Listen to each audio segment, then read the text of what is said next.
को मंगलवार को देवरिया में विशाल श्रद्धांजलि सभा रखा जा रहा है। उसमें अयोध्या से तमाम साधु संत और बाबरी विध्वंस के मुख्य आरोपी संतोष दुबे जी भी शिरकत लेंगे। यह घटना पूरा जिस तरह प्रशासन अभी लगी है, अगर पहले लग गया होता तो यह घटना घटता नहीं। लेकिन चलिए ठीक है, सबसे बड़ा भूमाफिया किसी का रिश्तेदार नहीं होता है। जिला पंचायत सदस्य, पूर्व सदस्य जो यादव जी का हत्या वो भूमाफिया थे। जगह जगह उनका 50 लोगों से दुश्मनी था। ये सबसे बड़ा जांच का विषय है और जिसमें जांच हो, जो मोबाइल से बुलाने का बात हो रहा है उस मोबाइल से भी शासन जांच करे, उस मोबाइल पे फ़ोन कौन किया था। सत्य प्रकाश दुबे परिवार को सरकार आर्थिक मदद के साथ साथ जो बच्चा बचा है उसको एक सरकारी नौकरी मुहैया कराए कि उस परिवार का अब जीविकापार्जन हो सके। और सत्य प्रकाश दुबे कहीं से नहीं लग रहा है, किसी एंगल से नहीं लग रहा है कि हत्या किए होंगे। प्रशासन इस जांच का विषय, प्रशासन जांच करे और जो भूमाफिया आज तक जगह जगह जमीन खरीदे हैं, फरोख्त किए हैं, उसका जांच हो। कहाँ कहाँ जमीन खरीदे हैं, किसके नाम से खरीदे हैं, इनके पास इतना धन कहाँ से आया, कौन बिजनेस था, कौन धंधा था, सब जांच का विषय। प्रशासन जांच करे, उजागर करे, नहीं तो ब्राह्मण समाज चुप बैठने वाला नहीं है। माननीय अयोध्या से परशुराम सेना के राष्ट्रीय अध्यक्ष माननीय संतोष दुबे जी का आदेश है कि हम लोग चुप नहीं बैठेंगे। अगर इस पे प्रशासन संज्ञान नहीं ले रहा है, थोड़ा भी इसमें लीपापोती, तमाम हल्ला हो रहा है, तरह तरह का अफवाह फैलाया जा रहा है, अफवाह पे न प्रशासन जाए, सच्चाई का जांच करे और पीड़ित परिवार को न्याय दे, उस बच्चा को सुरक्षा दे, उसको नौकरी दे। और क्या लगता है ये पूरी घटना सोची समझी साजिश थी, सुनियोजित तरीके से घटना को अंजाम दिया गया है? हाँ, यह पूरा संयोजित तरह से अंजाम दिया गया है। सत्य प्रकाश दुबे 6 बजे, कोई कह रहा है पंचायत के लिए बुलाए गए थे, पंचायत के लिए गए थे, कोई कह रहा है कुछ, कोई कह रहा है कुछ। तो शासन इसको जांच करे, अपने एंगल से जांच करे। और अगर फोन आया होगा, जो व्यक्ति फोन करके बुलाया होगा, जो व्यक्ति लैट्रिन तक अकेले नहीं जाता है, वो अकेले सत्य प्रकाश दुबे के दरवाजे पर कैसे पहुंच गया? स्थानीय पुलिस की कैसी भूमिका है इस पूरे घटने में? स्थानीय पुलिस चाहा होता तो ये घटना घटा ही नहीं होता। सत्य प्रकाश दुबे जी कई बार सुनने में आ रहा है कि शासन प्रशासन से गुहार लगाए थे, लेकिन नहीं सुनने के कारण आज यह घटना घटा है। इसमें शासन प्रशासन का शुरू में रवैया और रुद्रपुर तहसील में जमीनी विवाद बहुत ज़्यादा है। इसे परम पूज्य योगी आदित्यनाथ महाराज जी रुद्रपुर तहसील का जमीनी विवाद, तमाम ऐसे जमीनी विवाद रुद्रपुर तहसील में चल रहा है। पीड़ित न्याय के लिए आरोपियों के खिलाफ किस तरह की सजा की मांग करना चाहेंगे आप?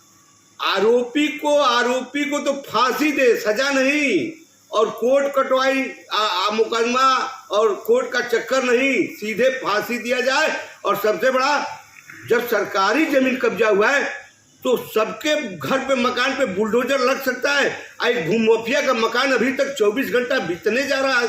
इतना बड़ा घटना के 24 घंटा से ऊपर हो गया, अभी तक उस भूमाफिया के घर पे बुलडोजर क्यों नहीं लगा?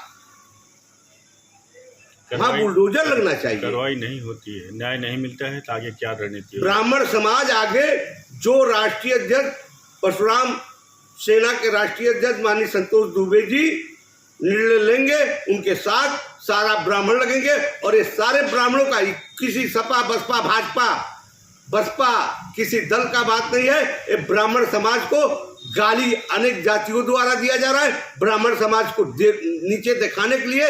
और कोई पार्टी ब्राह्मण समाज का नहीं बचा है, ब्राह्मण का केवल यूज किया जाता है। और जिस तरह पान खा के थूक दिया जाता है, उसी तरह ब्राह्मण समाज को बना दिया गया है। हर दलों द्वारा ब्राह्मण समाज को चुनाव में यूज किया जाता है, उसके बाद थूक दिया जाता है। तो अब ब्राह्मण समाज चुप बैठने वाला नहीं है। 2024 में ब्राह्मण समाज परशुराम सेना के राष्ट्रीय अध्यक्ष संतोष दुबे हर जगह से अपने प्रत्याशी को उतारने का काम करेंगे। अगर जोगी मोदी योगी नहीं चेते अब इस घटना पे, तो भाजपा को मुंहतोड़ जवाब देंगे हम लोग। ब्राह्मण समाज चुप नहीं बैठेगी। और माननीय दुबे जी के परिवार के साथ न्याय नहीं हुआ तो ब्राह्मण समाज चुप नहीं बैठेगी। भूमाफिया का पूरा संपत्ति जब्त हो, भूमाफिया का जल्द से जल्द घर गिराया जाए। जो सरकारी जमीन में उतना बड़ा मकान, अरे सब लोग कहते थे फलना का मकान है, फलना का मकान है, और सबसे बड़ा तो मकान इस देवरिया जिला में वैसा मकान किसी का होगा कि नहीं? एक भूमाफिया का मकान जिस तरह है। जिला पंचायत से कहां से इतना धन आया? जिला पंचायत से क्या आया था कि जिला पंचायत सत्ता से इतना बड़ा, कम से कम 5 करोड़ का वो मकान है इस समय के आंकड़ा से लगाया जाए तो, और वो पूरा जमीन सरकारी जमीन में वो मकान है। स्कूल का जमीन 5 बीघा से ज्यादा कब्जा किया है। पंडित जी का पूरा फ्रंट गेट लिया था दुबे जी का। क्या इस तरह अत्याचार होता है? अगर 2 भाई है तो बंटवारा होता है, लेकिन दोनों भाई का आधा आधा, अगर रोड है तो आधा आधा रोड पे दोनों भाई रहेंगे।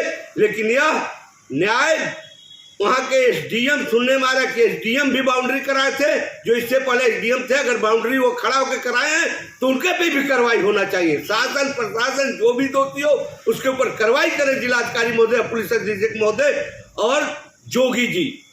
और सबसे बड़ा तो हमें आज दुख हो रहा है कि हमारा उप मुख्यमंत्री बैठा है, स्वास्थ्य मंत्री बैठा है, सारे लोग हम केवल बैठाने के लिए काम करेंगे।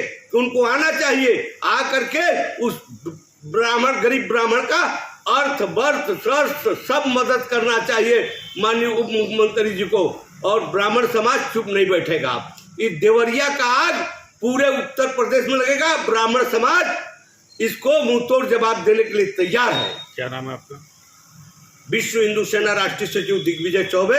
मैं पहले ब्राह्मण हूँ, उसके बाद किसी संगठन में हूँ, किसी समाज में हूँ।